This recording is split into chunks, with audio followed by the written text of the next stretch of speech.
It's nice to see the familiar faces that have survived to third year. That's wonderful. When did I take you guys? Last year? Yeah. Me, it was my first year, 2016. Wow, cool. If I don't recognize you, forgive me, because you ladies change your hair every 2 minutes. And that always fools me, but welcome. Okay. So today we've got 2 days together. We're going to be doing project management and operations. And here's my email address. If this thing works. Okay, wait, okay, there it is, okay. Most of you, I think, I've got it, but just take it if you've got any queries.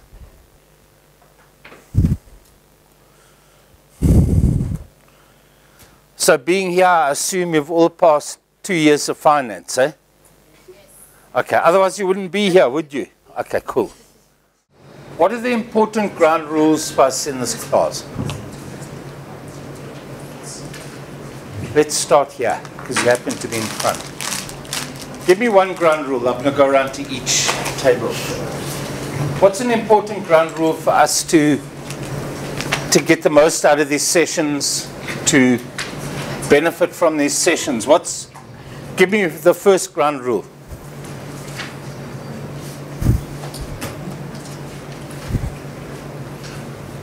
Answer. Participation is important.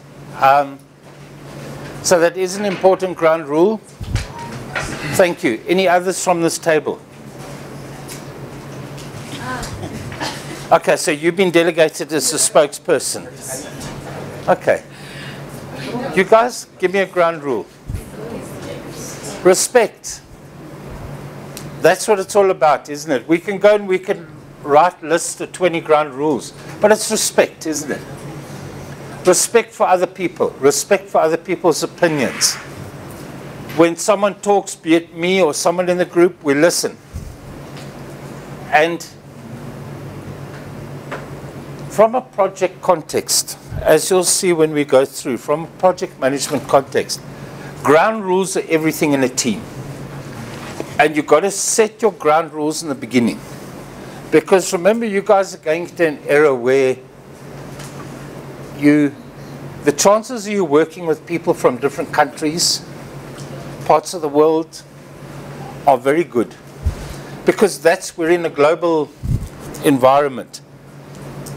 And we've been having a series of HR forums, which I'll be going to, where employers, and I always ask HR managers that come there, what do you want from our graduates? And one of the important things that come up is the ability to work in teams. They're looking for people with initiative. They're looking for thinkers. The knowledge is out there. We can all get the knowledge. But the important thing are those characteristics, like working in a team. Just in South Africa, we're a land of diversity. Different tribes, different races, different stuff. And the secret is to come into a team and to work in a team and to contribute to a team and to understand different people's cultures. Because people have different way of talking, different way of thinking. So you'll see in this book, there's quite a lot in this book on teamwork, on managing teams. So when you guys get more senior and you start managing teams, that's the difficult part, isn't it? Managing people. People are difficult. People have feelings, people have different thoughts, people have different perspectives. So what's important in project management, we'll touch it again in teamwork, is you set the ground rules. Because if you work in a team or you're in a class like this, it's a relationship, isn't it? It's a temporary relationship because you're going to be together and then some of you will stay friends. A lot of you will go into different parts of the world, different jobs. And the one guy said to me, what's important for him? He's a recruiter for one of the big pharmaceutical companies. He said to me, what's important to him is that he can teach people skills, but he can't teach people attitude. So he might have a very brilliant person, but they cannot work in his teams. And he has someone who's good, they're not genius, but they're good. He'll take the person who's not genius. Because the only thing he doesn't want is he doesn't want people coming to project teams that are disruptive. People that don't accept diversity. People that don't accept people that are different to them. So we're going to come back to this ground rules. Ground rules is so important. Because what happens if you don't set ground rules? When conflict occurs, and conflict will always occur in a project because of the nature of a project, in that you get two areas. You get operational area that we'll touch on here, where that's your processes and routines that you do all the time. Whatever your job is, whatever you need to do. A project is a set period. There's a beginning and there's an end. And that can put incredible pressure. Because there's no tomorrow. You have a deadline for the project. If you don't meet the deadline, then there's a huge, huge implication. So we're going to look at different models. We're going to look at, and you've done it already, and I'm going to mention it. You would have done it in second year. You're forming, remember, you're forming storming, norming model. And as a manager, and a lot of what we learn on project here is applicable to your everyday jobs and to your management jobs that you'll have, or that you're going to have, or you might have already. So this is where the subject's important. It's important because it's like a big pot of all the theories. Finance, teamwork, organizational behavior. So okay, we just chucked a couple down here. Be open-minded. Very important in this training. This training is for you. It's for you people. You're paying for this. A handy exercise that I always tell the people in finance is work out what you're paying and work out how many hours you're here.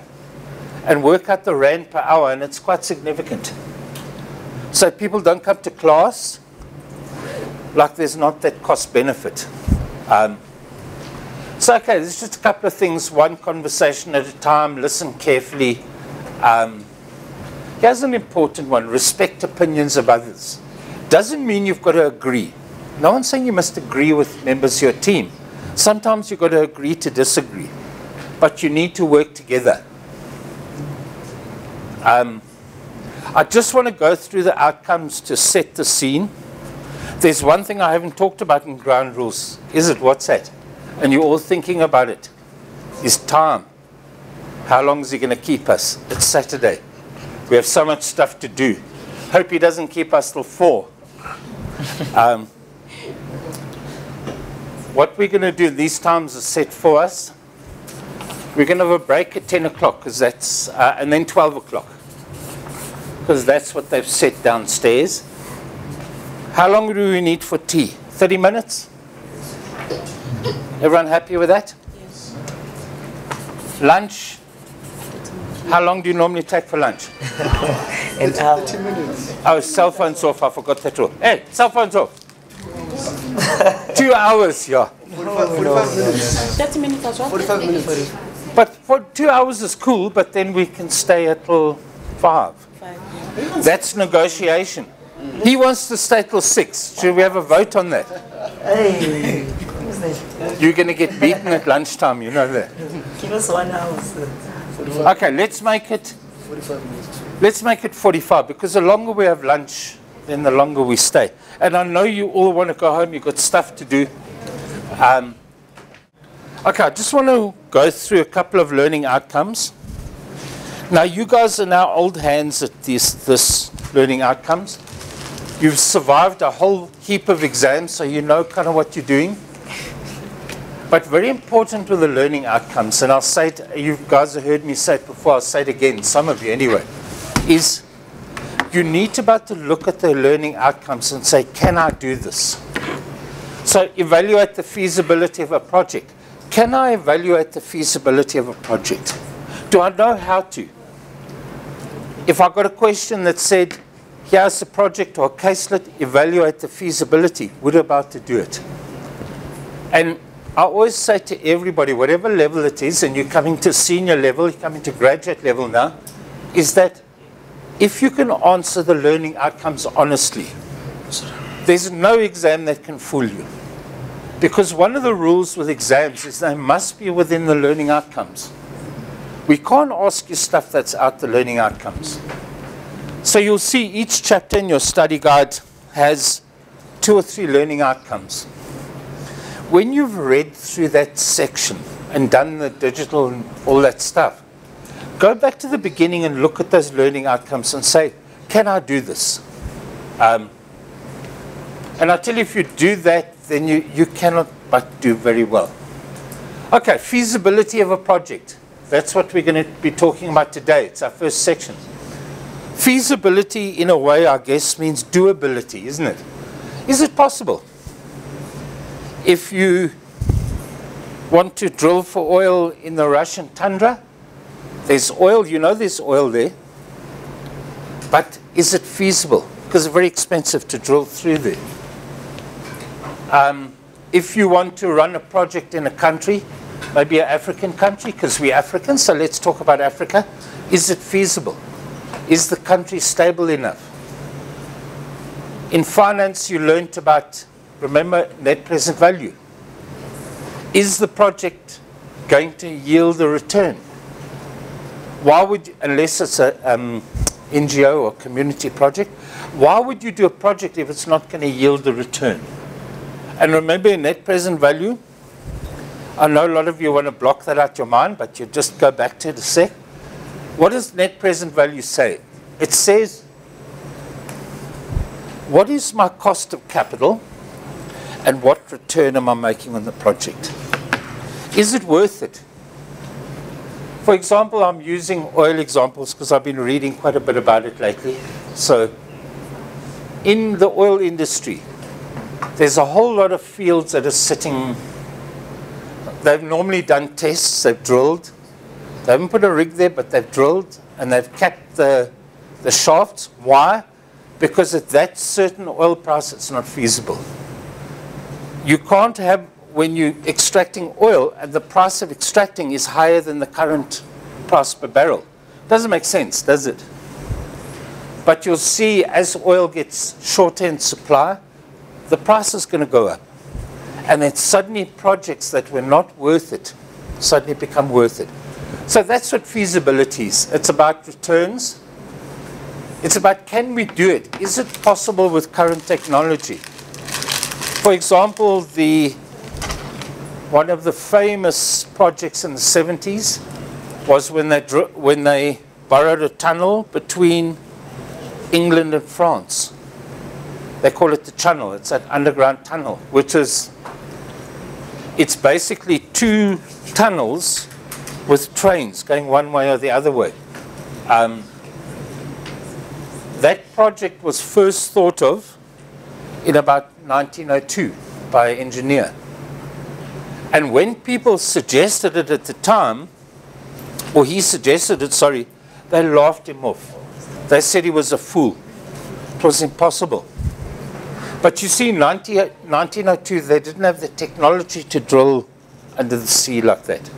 But in 1974, it became feasible because they had the technology.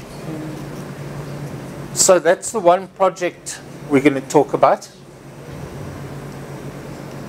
Compare complex and simple projects. Obviously, the more complex a project, the more difficult it is to manage. 2 or 3 of you might be working in a business and you might run a project, and it's quite simple. Low resource, fairly uncomplex needs. The one thing that causes complexity in a project is the more people you have involved in the project. Because the bigger the groups, it becomes difficult to manage. Also, you might have a project where you're in 5 countries and you're coordinating from one country. It becomes very, very difficult. So we're going to look at the different complexities. We're going to talk about one of the most dangerous things in projects, scope creep. And how do we manage it? And how do we recognize it?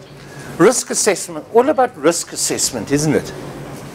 It's about what are the risks in the project? And how do we put contingency plans? So for example, every one of you, wherever you live, your municipalities have a emergency plan. So if there's a bomb, if there's a flood, if there's a fire, they have a plan of what to do, because having a risk plan doesn't mean that the risk might not occur, but you know what to do if it occurs. So if there's a flood, how do you deal with it?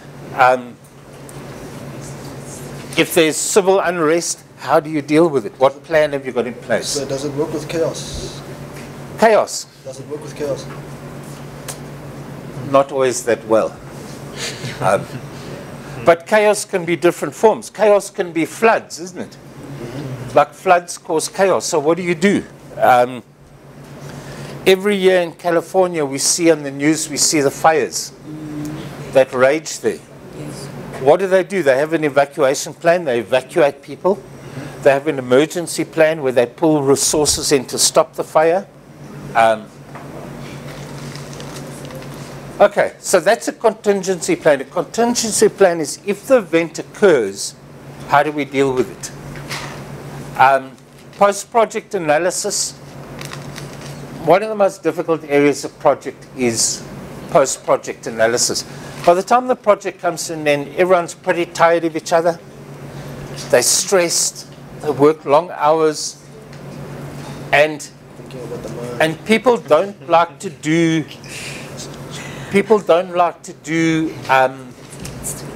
post-mortems. A post-mortem is saying, what did we do right, but what did we do wrong? People don't want to talk about what they did wrong. It's like, it's difficult and it's painful to admit that you made mistakes. But what you normally do in the project world, people write a report.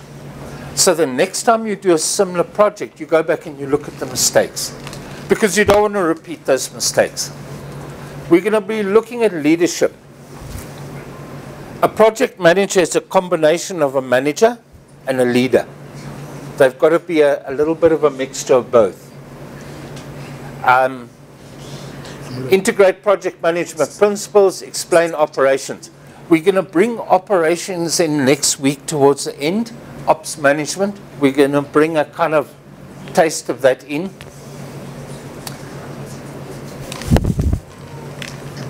Okay, so the first thing we do, if you want to run a project, remember a project could be starting your own business. It can be a project. It could be a building. It could be a whole lot of stuff. But for example, let's take up, sure some of you either have your own businesses or you're probably going to go into your own businesses. And that's a good example. If we look at going into a business, what do you look at? Guys chatter, chatter, chatter. They chatter, they always chatter. But it's okay, they keep it under control. The classic is a lot of you maybe won't get the job you want and you start your own business. And that's really where you should be thinking. What you look at it and say, I'm going to do this, I'm going to sell that, I'm going to whatever it is. The first thing you do is it going to bring enough profit? Profit, yes. For me to survive and pay my bills and look after my kids or whatever I've got. And that's the first step, because if a project's not feasible, you're not going to spend a huge amount of resources on pursuing it. For example, you've all probably heard about that Shell fracking project, which we've talked about before in Karoo, where it's a process where they use pressure or they use different means to split the Earth's crust, and then you suck the gas out. It's a lot cheaper than drilling. But the feasibility study on that alone probably cost about 300 to 400 million rand. Because the whole project is probably an investment of about 2.5, 3 billion. So if they spent 100 million drilling, checking, and suddenly they see that the project is not going to make money, they just stop the project and they write off the difference. So whether you're opening your own business, whether you're going to do a building, whatever the project you're looking at, you first determine the feasibility. Because it could be like that engineer in 1902, who people laughed, they called him an idiot. They wanted to kick him out of the engineer society and everything. Because he had that vision of drilling under the sea, and it had never been done before. And in fact, when they did it in 1974, it also had never been done before. They had a huge amount of constraints on that project. But they evaluated and they believed it was feasible with the current technology.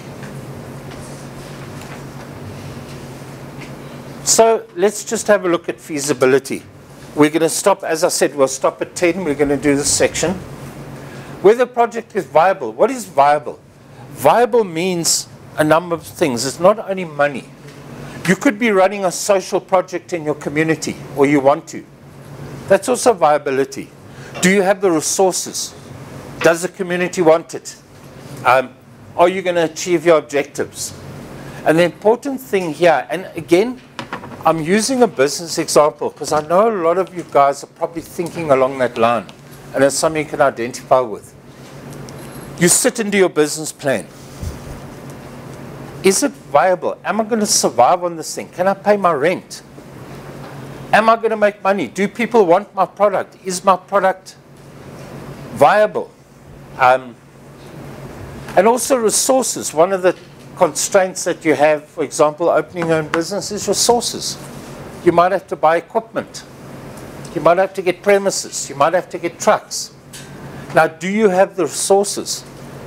You don't want to tackle a project if you haven't got the resources, because then you are destined for failure. But you don't know the resources needed until you've done a feasibility. And of course, from a business perspective, and we are a business school, it's about profitability. Some of you might get involved in NGOs or social projects. Then it's not about profitability, is it? It's about an impact on the community. For example, just an example for those that are interested in NGO projects, you'll find if you want to run a project and you're looking for funding from UNESCO or United Nations or wherever it is, they make you do a full feasibility study. You want so many dollars for this project? How are you going to run it? What are the outcomes? What is the impact on the project? So in fact, what they get you to do is they get you to do a feasibility study before they give you the dollars. They want to know that the dollars that they give you have an impact. So let's have a look at this kind of overview. What the project? What is the project? What is the purpose or goal? Quite often, remember you in project management 2, you did the fishbone. You all remember the fishbone? The problem, Ichiwaka problem solving model. The issue that I find is that in project is people don't understand the issue. So they put billions or millions of rand to try and solve the issue, and we see it very often. Where they pump billions of rand into a project, but it doesn't solve the problem, doesn't solve the issue. And what is the purpose of your project? Why do you exist in the why does the project exist? What are you trying to achieve? Remember our SMART goals? Specific, measurable, realistic, achievable, time-bound, etc. You speak to people in a project and they're not quite clear about the objective of the project. And everyone in your project team must be very clear about this. They need to understand it. They need to know what you're trying to achieve. They need to buy into what you're trying to achieve. Then you spend a lot of time on this. What is your objective? What are you trying to achieve? What is your goal of the project? We're trying to uplift a community, for example. What impacts do you want to make? How do you want the project to end? Then, of course, important the timeline. It's all about time. Those that start a project to start your own business will know that your biggest enemy is not capital. You can get capital, particularly at the moment, if you've got a good enough business idea. It's time. Time costs money. And the longer things take, the more time it costs. So, for example, you've managed to save 6 months' income or 8 months' income, for example. So, okay, I've got 8 months to get this project off the go and to start making money. But suddenly you find things take longer and longer. And suddenly, every month, the money that you've budgeted to live starts eating up. Because you're supposed to be making your first money in 3 months. It's now 5 months. You haven't made any money. Or a mining project. You aim with your exploration. Your exploration is your feasibility. Is there gold, platinum, whatever you're going for? Yes, there is. Can we extract it at a reasonable price? Yes, we can. Then you buy this billions of dollars worth of equipment and you start mining. But now it doesn't take you a year. It starts taking, because of constraints, it starts taking you 18 months to extract minerals at the ground. What's happening? It's your cost, isn't it? The longer your timeline, the more it starts costing you. You then work out your cost and budgeting. So now, is the project feasible?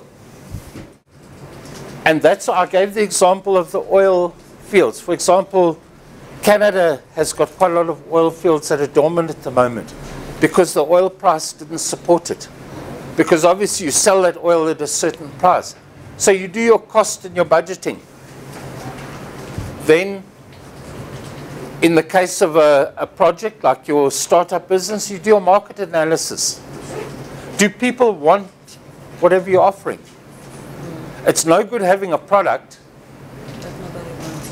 And I've done that in my entrepreneurial stage. You think the world's going to kill themselves to buy your product. And then you sit with the product and like, no one comes, you know. I'm here. So market analysis. For example, if you're doing, and that's what I was mentioning, the oil example. How do you believe the oil price is going to go over the next 5 years? Is it going to stay profitable? Are the Saudis going to flood the market again, as they've done a number of times? Because they don't want too many competitors in the market with the projects. So what they do is, if you flood oil in the market, you know from, you've done economics, hey? What happens to economics? You flood oil in the market. What happens to the price? Price drops. So that's your market analysis. For example, I was teaching, when I first came back here, I was teaching, guys, please no crosstalk. I was teaching at a Tanzanian mine that had been going for about 12 years. It was an Anglo-American mine. And it was open pit. Open pit's cheap to mine. You just scrape the ore up fundamentally from the pit and you process it. Now what's happened in the Tanzanian mine? The open pit is finished. So now they've got to start, guys, no crosstalk, please. Focus. You're a new face, are you? Are you old face? You changed your hair again. Okay. You lady, I told you earlier, ladies always fox me because you forever... so in this case now, they're faced with a dilemma because let's say the gold price has been running at about $1,100. They've managed to extract it about $850. So they've made a massive margin over the last 10 years. Now, all of a sudden, you've got to start drilling and you've got to start going underground. Now, that cost is very high. There's danger and there's... So suddenly they're relooking at their costs, and it's not going to cost $950 an ounce to extract. Or, sorry, they want $850. It's now going to cost $950. So now you're going to relook at your model. And again, you look at the gold price. If the gold price drops to 1,000 or 950, you're in deep trouble. For example, in the South African market, you must have read about a lot of the mines starting to talk about retrenching. Yes. Guys, please, let's focus. Guys, focus. Don't talk on your own. We're discussing this. Okay, but then, like, share it with us. What happens in South Africa, for example, there are mines that now the cost of extraction is higher than the gold price because of market forces. Because of the fact that we've now got to, on average, drill down a kilometer, or we've got to mine a kilometer to extract it. So these are the realities of project management.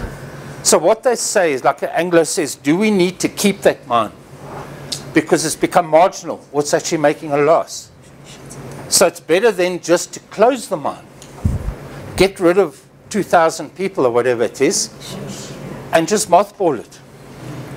And hire 20 people to keep it going in security, make sure that the score miners don't go and take all your gold while it's closed.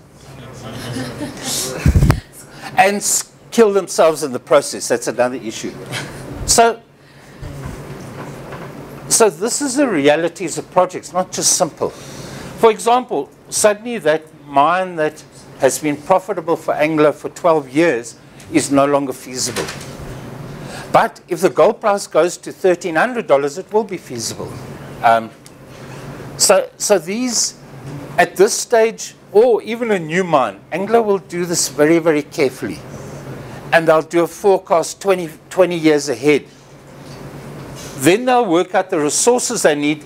Then they start the project. They start the project planning. So at this stage, if they believe it's not worth drilling another shaft in a mine, they'll just close the mine. Because what's the ultimate goal of business projects? Profitability. And of course, interesting, just on that, not to digress too much, but the mines have been trying to automate. So you send robots to do the drilling and that, but now the union's stopping that because they don't want. Once you've decided on the project, you then need to have a description. So the description says, what are we doing? What is our goals? What is our objectives? What is the business need? You probably talked in project before about a business model. A business model is what we've been talking about. So in other words, what is the feasibility of the project? What is the need? For business projects, you don't run a project if there's not a need. Either a need to solve an issue, problem, or in community projects, what is the need of the community? What issue are we trying to resolve? Problem to be addressed. So what if it's a new project or idea? In what type of project? Well, let's make an example with social media, right? There was never a need for social media, but it came out of nowhere. So how do you then define that for the future forecast? Okay, there would be, if it was social media, there would be a business need, wouldn't there? Communication need, okay. Advertising need. Yeah. It could be, for example, a blog. You're doing a project to open a blog. Yeah.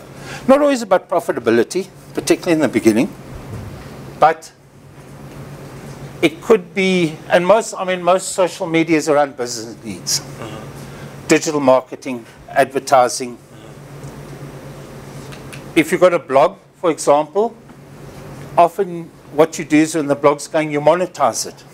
So in other words, you turn it into a profitable venture. But it could be social media to tell people about social issues, resolve social issues. So I keep mentioning community and business because projects are not only about profitability. I'm sure some of you might or are already involved in community projects of some sort. So potential pitfalls, that's your risk, isn't it? So when you, for example, if you are putting a project forward to a lender, then what what you would do is you would put the risks, pitfalls of risks. So you say, okay, what are the risks of the project? What is the need of the project? It could be United Nations funding you. It could be an investor. It could be a project you want to do in the business that you're going to work in. So you might have a project to, they're not all problems. I mean, you might have a project to optimize a business process. But that's a business need, isn't it? Mm-hmm. Might be efficiency, might be profit. Doesn't matter, but there's a business need there. How are you going to approach it? This is like kind of, in a way, like an executive summary of what you're going to do, how your execution is, how you're actually going to do it. What resources do you need? Remember in our last slide, that's your cost and your cost estimates. People, what people do you need? What organizations do you need? So quite often this will be, in a business, you go to your boss and you'd say, I believe we should run this project. We need to fix customer resource management. We need to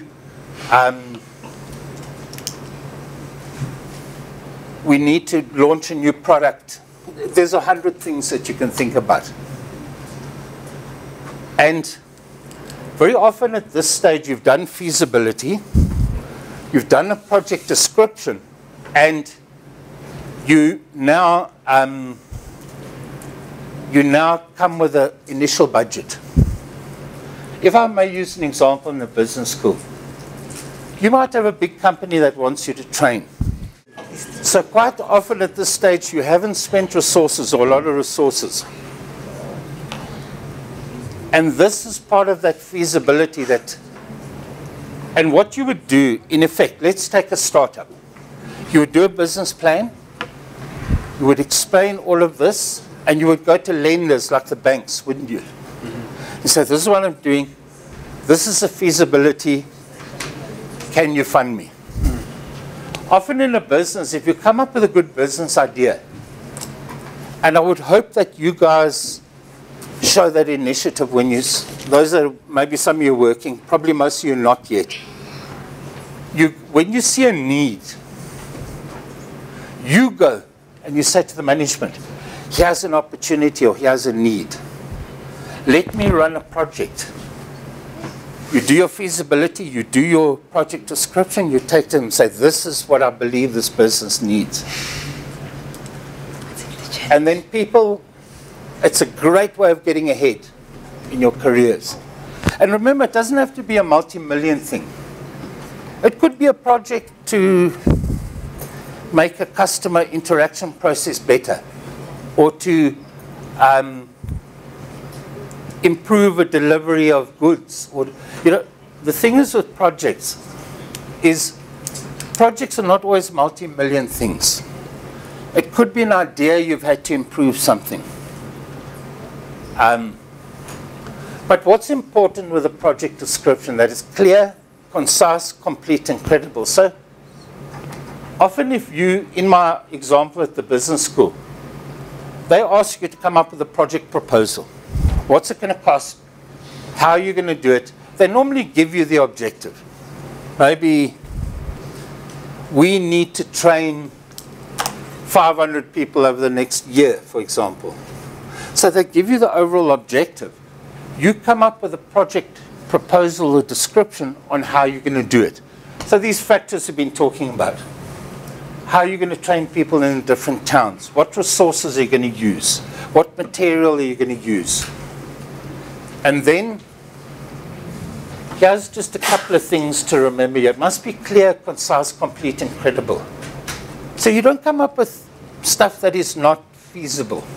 And it's got to be clear. So if you bring your project proposal to me, I should be very clear about what you're trying to do. And it all starts, and I know you've done it in second year, but it all starts with your SMART objectives. Specific objectives. I want to improve the customer process, so the interaction time with the customer goes from 15 minutes to 8 minutes, or whatever it is. I want to improve it by a certain time in the next 3 months, 4 months, 2 months, whatever your time is. Because if this is not clear, then your description is not going to be clear. You need to understand very, very clearly what you're trying to achieve and what you're trying to do. And also complete's very important. You don't leave important details out, like how many people you need, resources you need, time you need. So that is the next very important stage.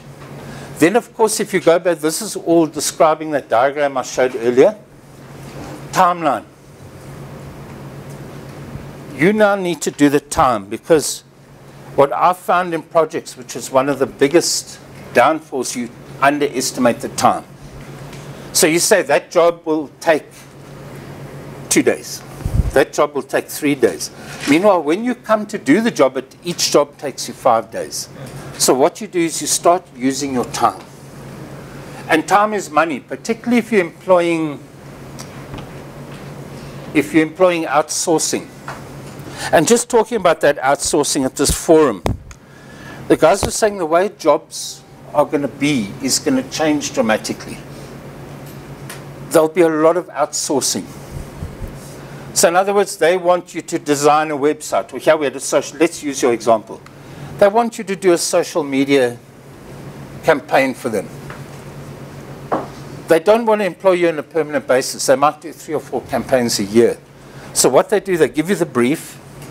They expect you to work at home. They expect you to have your own equipment. And they will pay you for that job. So very often in projects, you outsource a lot of stuff. Even if you look at major roads projects, all the equipment is hired. So you hire equipment, you outsource labor, you outsource functions. But the problem with that is that every hour that you have people, you're paying for. So if you, for example, and it happens a lot if you look at projects like Medupi is a good example of a project that's gone years over deadline. They bring people in from overseas. They brought overseas people in as well, consultants. Then suddenly there's a labor dispute.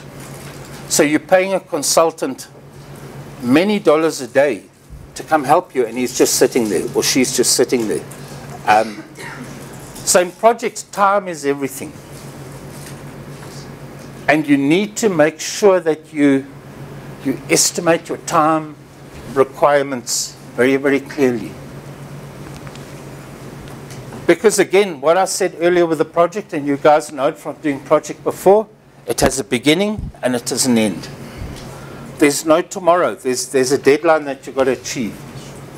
So the longer you take to do tasks, because you underestimate the tasks, you don't realize how big the task is.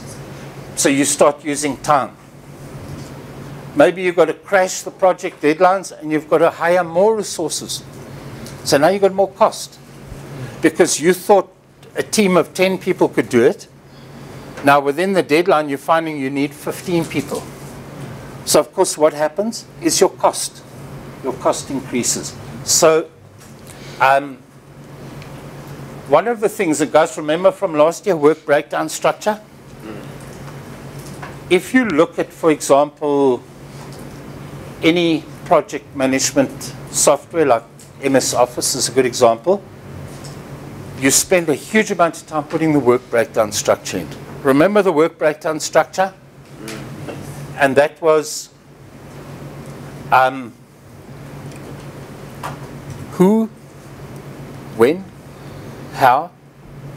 And remember, you broke your tasks into little tasks. So with the little chunks, you broke it down into every single task that you're to do. Then you allocated time, and then remember you added it all up to get your total time. So so the work breakdown structure, no matter how sophisticated the project, this is your most critical planning tool. Because what happens if you don't do it very well? You skip tasks. And often skipping tasks means you underestimate your resources needed and you underestimate your time. And time is your biggest enemy. So if you're sitting at the planning stage, often what will happen is that you put in your proposal, it gets approved. Because you don't want to spend millions of rand planning if you haven't got the job. That's the kind of reality. So what will happen is that you will then get the job, and now you've got budgets, you've got top budgets, you've got top objectives. Remember, you've got your project description we talked about, and you now come down to the actual. So if I can carry on using the business school example, if I may, what happens, the company will give you the job. You need to train so many people over a year period. The work breakdown structure is then taking that down to the actual classes, the actual people, the resources. What do you have to do? What books do you have to prepare? What material? And also we'll look at network diagrams. Network diagrams are the timing. So if I may just carry on with a class example, I think we can all relate to it. You can't give the class until you've designed the material and printed the material. You can't go into class without material. So what you've got to do, and we'll have a look at some scheduling, you schedule the tasks in the order that they need to occur. So you know the simple example we did you probably remember in Project Management 1, we want to build a house. The first thing you ought to do is get municipal approval. I think a lot of you remember that example. Then you've got to build the foundation. You can't build the walls until you build the foundation. You can't put the roof on until you have the walls. I know it's a very simplistic example, but that's the principle of it, is that you need to know in what order you've got to do tasks. And also you look at how long each task can take. So you do your work breakdown structure. Then what you would do in reality, you'd put it into project management software, MS Office. Trello is an agile, quite a popular agile one. You would then enter it in, and what the system does is it then schedules for you. And if there's scheduling clashes, so for example, if I've scheduled you, and I've scheduled you, same job, same time, it tells you there's a clash. You can't both be in different towns at the same time, to give an example. So this, but you see, the thing that I always try and stress in these classes is that software is not a magic panacea or a magic solution. Your computer software works on your work breakdown structure that you've thought through and you've planned. So if you put a poor work breakdown structure in, you can have millions of rand of software. It doesn't help you. Which is one of the main reasons why you'll find on major projects, like a building project, people will outsource the building, they'll outsource the plumbing, they'll outsource preparation. Because the people that do that all the time. They've done 100 or 200 of them. So they have their work breakdown structure very sorted. That's why people will outsource to experts. Now comes the difficult part of this feasibility. Because now you've got to estimate your costs. And there's a number of estimating techniques that we'll use. But cost estimation is very, very difficult. If you take a project, let's take an Anglo project that you're going to mine in one of the African countries. You do your cost and your revenue as best you can. But that's a 25-year project. Remember time value of money, net present value. The further we go into the future, we remember we discounted money because of the deterioration of money into the future and also the uncertainty. So This is one of the most difficult parts, particularly if you are quoting for a job. So you quoting for, maybe it's a government tender or maybe private tender or whatever it is. You have to do your estimates. And often you don't have total actuals to use. You've got to estimate as best as you can. Then obviously if you overestimate, then very often you don't get the job because you've outcosted yourself. If you underestimate, you might get the tender or you might get the job, but now you're not going to make money. And it's a big challenge with government projects that the people cut the pricing to get the project, but they haven't estimated their costs correctly. So what happens, you have, again, back to finance, a lot of finance in here, you have a working capital problem because you're using all your working capital to get the project going, and you've underestimated your resource needs. And then, of course, if you underestimated your resource needs, then what happens is your profitability suffers because your cost structure is higher than when you did your feasibility study, then put your proposal in, you estimated a certain level of costs. Now you come to the reality and those costs are different to what you estimated. And I mentioned a tender on purpose because a tender, there's not normally any flexibility for increasing your price. You go in at a certain price, particularly government tenders. So this is a hectic part of project planning, is estimating the costs. The better your work breakdown structure, the better your cost estimates will be. And of course, as you know from second year, that once you've done your estimates become your budget. That's what you measure your expenditure again. So you'll say, okay, that part of the project, we estimate it's going to cost 10 million. What does it actually cost us? If you're going over cost, then it's a problem. And then, unfortunately, what happens in some projects is that the people underestimate, or the guys who apply for it underestimate the cost, then they start cutting quality to save cost. Because remember, your price is now fixed. You can't go back and say, no, but I want a bigger price, I want a better price, I want a higher price. Your costs are now fixed. And your revenue is fixed. So those of you that go into government contracts, tenders, you've got to be very, very careful. And also that the payments tend to be quite late, so now you're spending more and more money, but you're not getting your revenue back. So it's a very profitable area and a very good area of opportunity. But when you do your project estimates, you've got to do them very, very carefully to make sure that you're making enough profit margin to survive. So these expenditure estimates that you do become your benchmark or your baseline.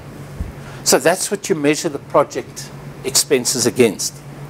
We said this phase would cost that. What's it actually costing? And a lot of it depends on the type of project.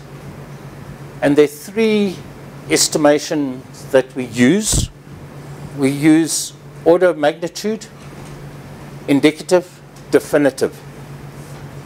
And what I suggest is, let's have our break a little early and we come back at about 1:15.